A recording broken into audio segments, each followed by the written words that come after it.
Sejam todos muito bem-vindos a mais um vídeo do canal. E hoje o assunto é com você que tem desejo de morar em Portugal e não sabe o que fazer ou por onde começar. Sim, hoje eu estou com uma parceira aqui que é especial, muito especial. Ela, que é advogada internacionalista, está nesse exato momento lá em Lisboa, né, Su? Sim. Deixa eu apresentar a doutora Suelen Cunha. E a doutora Suelen está aqui para falar sobre visto. E não só um visto comum, né? Sobre vistos para investidores e vistos de aposentado, ela vai explicar direitinho, e sobre nacionalidade portuguesa. Então, se você se interessa por esse assunto, fique até o final, tá? Seja bem-vinda, Su, a mais um vídeo do canal, tudo bem? Obrigada, tudo bem? E por aí, tá tudo bem também? Tudo em paz aqui, tudo em paz. Eu fico muito feliz de tê-la aqui, viu? Eu que agradeço o convite. Vamos falar um pouquinho sobre os vistos disponíveis, né, que a gente tem para ir para Portugal. Como é que faz para entrar em Portugal? Então, Portugal hoje em dia tem sido muito procurado por estrangeiros, né? Que desejam uma melhor qualidade de vida, e brasileiros, inclusive, têm sido os estrangeiros que mais procuram Portugal nos últimos anos. Nós sabemos que nós somos brasileiras e imigrantes também, nos conhecemos aqui. Então, Portugal oferece vários tipos de vistos para quem quer imigrar. Visto para quem quer estudar, visto para religiosos, visto para quem tem rendimentos próprios, né? Para quem tem alguma renda mensal disponível, irregular, para aposentados. Há 2 anos também o governo lançou um novo tipo de visto, que é o visto para procura de trabalho, que também tem sido um visto bastante procurado pelos cidadãos brasileiros e de países de língua portuguesa também. Existe o visto para nômade digital, visto para quem quer empreender. Então, são várias possibilidades aí. Temos um leque de opções para oferecer para quem deseja emigrar para Portugal. Eu vou contextualizar um pouquinho para eles saberem, né? Mas eu e a Sueli, a gente se conheceu por acaso em Portugal, né? Fui fazer o mestrado em Direito Internacional, ela também. Ela é mineira, né? Saiu lá da BH e eu da Paraíba. E aí a gente se encontrou lá, estudamos juntos, foi assim muito bom esse tempo, né? 2011. E Sueli continuou lá por Portugal e eu voltei, né? Mas continuamos aqui ajudando brasileiros no exterior, ela de lá e eu daqui. Exato, exato. Então, hoje eu resolvi focar, né, no tipo de visto, porque se a gente for falar de todos os vistos aqui, serão infinidades de vistos, a gente não vai dar conta, né? Então, Exato. escolhi aqui uns que, pelo menos, é o que é mais procurado pelo escritório, que é o visto D7. Você poderia explicar um pouco para todos aqui sobre esse visto? Claro, claro que sim. Então, o visto D7 hoje ele é bastante procurado, porque ele é um visto para aposentados, né? Um visto que chama visto para reformados, então seria o termo aposentados no Brasil, ou para quem possua rendimentos próprios. Então, o cidadão estrangeiro que é aposentado e tem um rendimento suficiente que lhe permita viver em Portugal, sem a necessidade de trabalhar em Portugal no primeiro momento, ou aquele cidadão que possui rendimentos próprios, grandes empresários, que possuem investimentos ou passivos regulares, que lhe darão a possibilidade de viver em Portugal com no mínimo um salário mínimo português, né, mensalmente, podem aplicar para o visto D7. Claro que temos aí outros documentos a serem analisados, outros requisitos, mas o principal é isso, ou ser aposentado com um valor de um salário mínimo mensal português para o primeiro titular. Se tiver cônjuge, 50% desse valor. Se tiver filhos, 30% deste valor. Ou quem possua rendimentos próprios suficientes para lhe manter em Portugal também nessas mesmas condições. Que maravilha, né? Porque a gente pensa que é muito fechado, mas se existe essa possibilidade de você ter um rendimento no Brasil que seja suficiente, então, para que você tenha uma vida em Portugal, então você pode simplesmente estar requerendo esse visto. E aí eu te pergunto já, porque quem tem acesso a esse visto, vamos lá, eu vou dar entrada no visto D7 e meu processo lá foi deferido. Então, eu tenho visto para residência fixa em Lisboa. E Sim. aí, me diga uma coisa, como é que fica o processo para tirar a cidadania depois, né? Quanto tempo? Como é que funciona isso? Tá. Então, o visto é sempre pedido no seu país de residência, né? Então, cidadãos brasileiros pedirão o visto no Brasil. Após submetidos os documentos na autoridade consular ou na VFS, que é uma empresa que faz a intermediação desses vistos aí no Brasil, eles são analisados em média em 60 dias, tá? Mas lembrando que os prazos administrativos em Portugal são contados em dias úteis. Então, esse prazo pode levar até 60 dias úteis. Mas, em média, tem levado aí 60 dias corridos. Eu gosto de observar que em datas escolares, né, no período do início do calendário escolar, do ano letivo aqui na Europa, esses vistos tendem a ser mais demorados, porque há uma submissão em massa de vistos, de estudantes, então pode ser que demore um pouco mais. Então, observar essas datas aí. Depois de submetido o seu processo de visto, o visto sendo deferido, vem um visto, né, uma vinheta colada no seu passaporte com prazo de 120 dias, com 2 entradas. Aí, isso eu estou falando do visto D7, que é o visto que a gente está tratando aqui agora. Você vai receber também, junto com esse visto, normalmente vem lá escrito no visto, a data do seu agendamento para comparecer à AIMA. A AIMA é o nosso serviço aqui que faz a análise documental. Era o antigo Serviço de Fronteiras, hoje é a Agência de Imigração. Ela faz essa análise documental dos estrangeiros já em território português. Concedida a sua autorização de residência, que é o título, né, de residência, um cartão em modelo padrão aqui europeu, o cidadão estrangeiro, já residente em Portugal, vai poder residir em Portugal legalmente 2 anos. Então, esse primeiro cartão vem com a validade de 2 anos. Depois de 2 anos, renova-se esse cartão para 3 anos, e depois de 5 anos de autorização de residência legal em Portugal, isso eu estou falando os moldes da lei de hoje, da lei vigente hoje, 2024, né? Depois de 5 anos de autorização de residência legal em Portugal, você pode aplicar para a sua nacionalidade portuguesa. Claro que observados os requisitos da época, né? Sim. Hoje, a gente precisa dos documentos de identificação, da certidão de nascimento, em modelo internacional ou apostilada, depende do país que se requer. Também o registro criminal. Cidadãos que não são de país de língua portuguesa também precisam de um certificado de que conhecem suficientemente a língua portuguesa. Então, a gente tem que analisar caso a caso.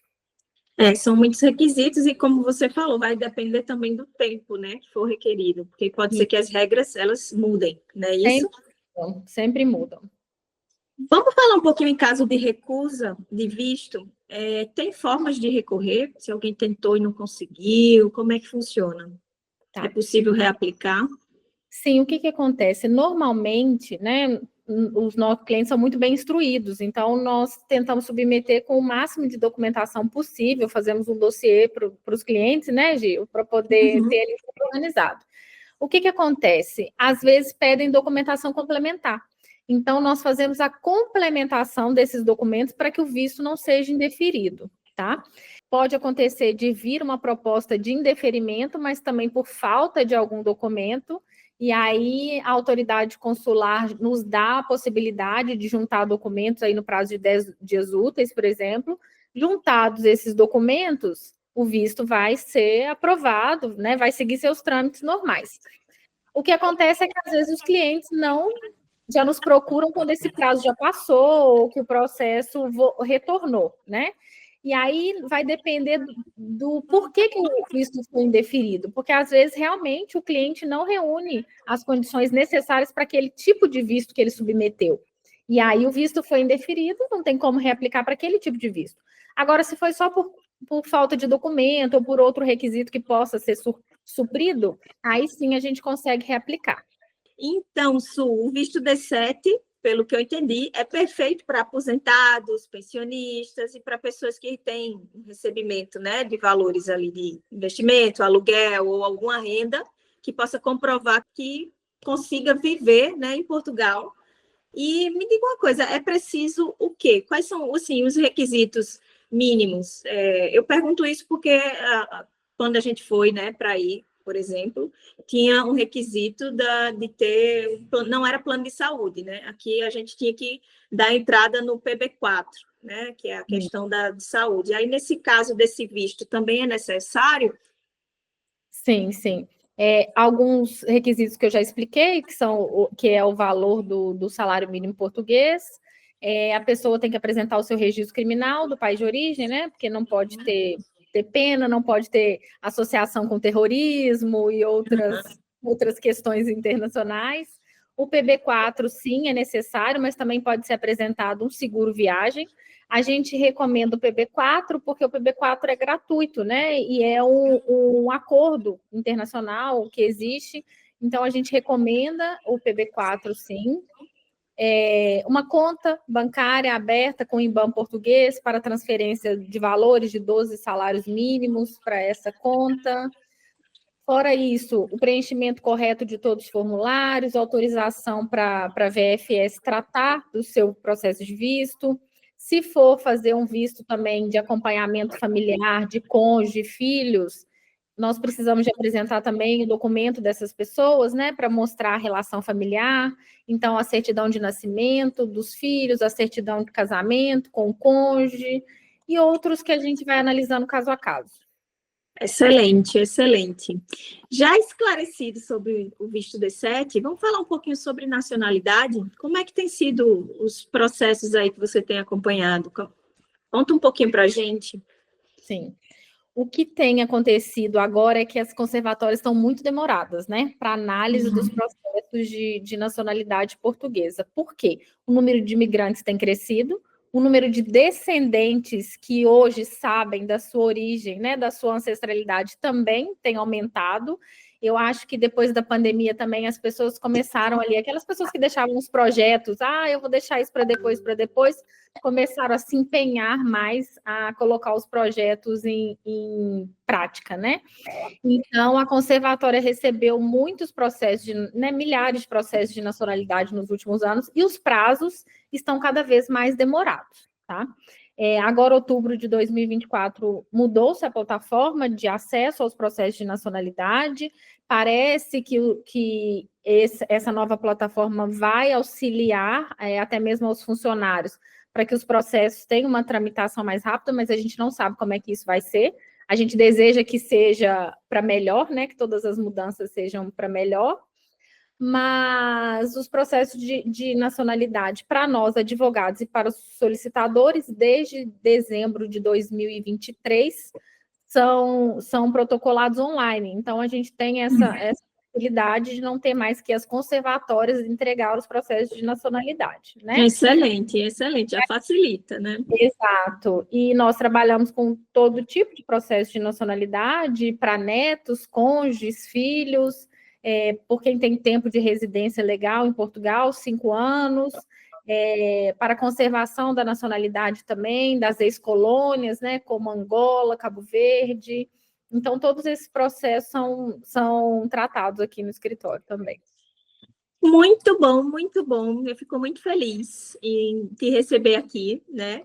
Principalmente aqui a gente dá voz, né? Esse canal para a gente, as pessoas que buscam, né? Tentar morar em Portugal e, enfim, migrar, estão perdidas e saber que podem nos procurar, que podem estar buscando orientação, né? E esse conteúdo que ele possa ajudar mais pessoas. Então, se você conhece alguém que queira imigrar, que queira ir para Portugal, já compartilha esse vídeo a partir de agora. E eu vou colocar aqui informações embaixo sobre como procurar a doutora Suelen ou o escritório, caso vocês queiram mais orientações em relação ao tanto o visto D7 ou sobre como é que está funcionando a nacionalidade, porque como a doutora Suelen acabou de falar, pode se mudar conforme o tempo, né? Essas leis, elas têm essa característica de estar sempre em mudança, né? Isso com o tempo. E um conselho, né, uma dica que eu gosto de deixar para as pessoas é a questão da migração legal, né? Nós imigramos com visto de estudante. Eu acho que naquela época que nós viemos era mais fácil para se legalizar. As leis têm ficado cada vez mais apertadas para os imigrantes, então é muito importante que a pessoa, antes de sair do seu país de origem, tenha um plano, um planejamento. Exato. É importante que a pessoa, né, que o estrangeiro que queira imigrar tenha um planejamento, tanto emocional, financeiro, né, e muito mais o planejamento migratório, para se migrar da forma mais legal possível. Em Portugal, por exemplo, existia a manifestação de interesse, que era um processo para quem vinha sem qualquer visto, né, o brasileiro vinha para cá sem qualquer visto, chegava aqui e podia fazer a manifestação de interesse, que era manifestar interesse perante o governo português de se legalizar. Isso acabou em 2024, agora em junho. Então, as pessoas que vêm a turismo já não conseguem mais pedir esse tipo de legalização. Então, vindo do país de origem com visto, já é mais garantido, né? Então, a gente tem que auxiliar os nossos clientes, mas da forma mais planejada possível, para que não tenham surpresas agradáveis quando cheguem aqui. Excelente, muito boa colocação. Então tá, vamos ficar hoje por aqui e eu vou te convidar depois para a gente falar mais sobre isso, hein? Combinado. Eu que agradeço, foi um prazer. Foi um prazer. Tchau, tchau.